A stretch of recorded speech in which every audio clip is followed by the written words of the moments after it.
Hey, Lee here with the pull list for December 4th, 2013, presented by LongboxRadio.com. It is an absolute kind of blizzard outside today, so grab the comic books, and I plan to stay inside and read them. So from DC Comics, rather, Vertigo, we have Ferris. This is issue number 21. We're starting a new story arc here called Of Mice and Men. Of course, still being spoiled by the Adam Hughes covers there, of course. Gorgeous as always.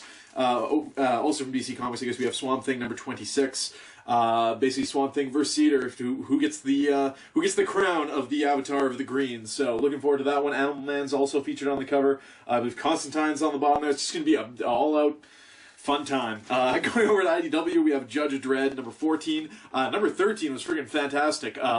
Basically, since this book started, there's something called the Long Fail. Technology is just on the fritz in Mega City 1. Last issue, it made everybody perceive the world as 1947.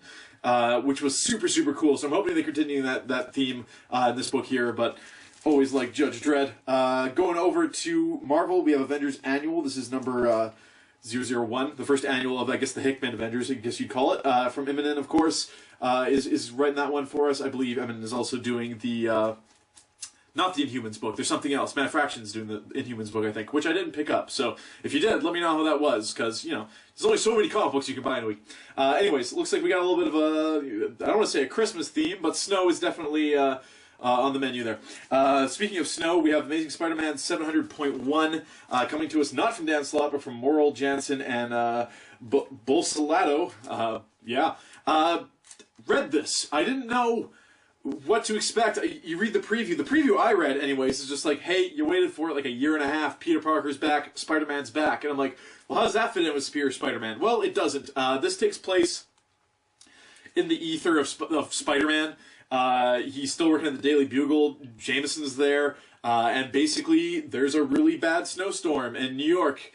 And Spider-Man is fighting his greatest foe yet. He's got the chills. He can't get warm. He's going to go out and make sure Aunt May's okay. The power's gone out. Aunt May's going to freeze to death. That is this book. That is Amazing Spider-Man 700.1.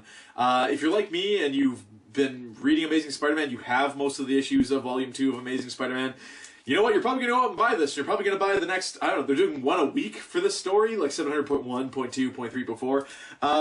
Terrible. Avoid if you can. Again, there's nothing against the book. The book is fine. It's just, it's not pushing the Spider-Man story anywhere necessary. I'm living this particular comic book right now outside.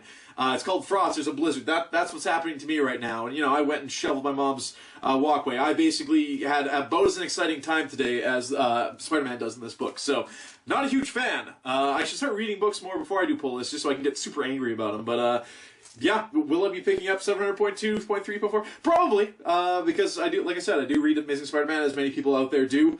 But yeah, that's not good. This is the first Amazing Spider-Man issue you release since basically the death of Peter Parker, and this is what it is. Just kind of a throwaway, you know, when Dan Slott was, you know, taking a nap for a week or something like that, and someone was filling in on his book. So not a big fan of Amazing Spider-Man 700.1, if you couldn't tell. Guardians of the Galaxy from Bendis. Got nothing but good things to say about this book. We have the white border there, just more reminders of snow.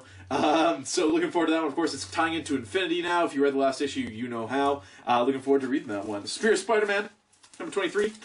Just because I wanted to see if it made any reference to 700.1, and it doesn't. It's continuing its pretty badass Venom storyline going on here. I won't spoil what happens in the book, but pretty cool stuff. Kind of made up for 700.1. Honestly, Flash Thompson's in town. You know, Doc Ock, Peter Parker doesn't really remember their full relationship together. They're fighting as Spider-Man and Venom. Flash Thompson is in town. Instead of going to MJ, like to see MJ, he goes to see Peter for a place to stay for a little while, and of course, hilarity ensues. There's also a really awkward dinner had here with Aunt May and Peter and his lady friend there, Anna Marie or whatever. Good stuff. Solid issue.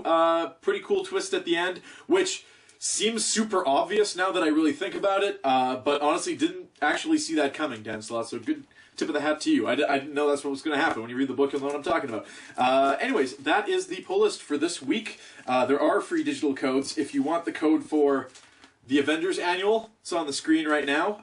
The other... How about we do this? The Superior Spider-Man one I'm going to tweet later.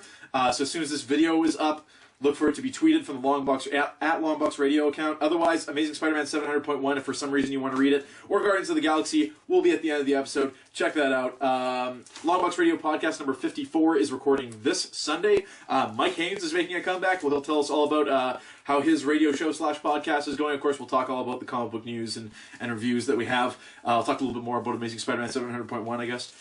Get some alcohol in me, get good and angry. Anyways, that is the pull list for this week. As always, thank you for watching. Look for those free digital codes, and we'll see you again next week.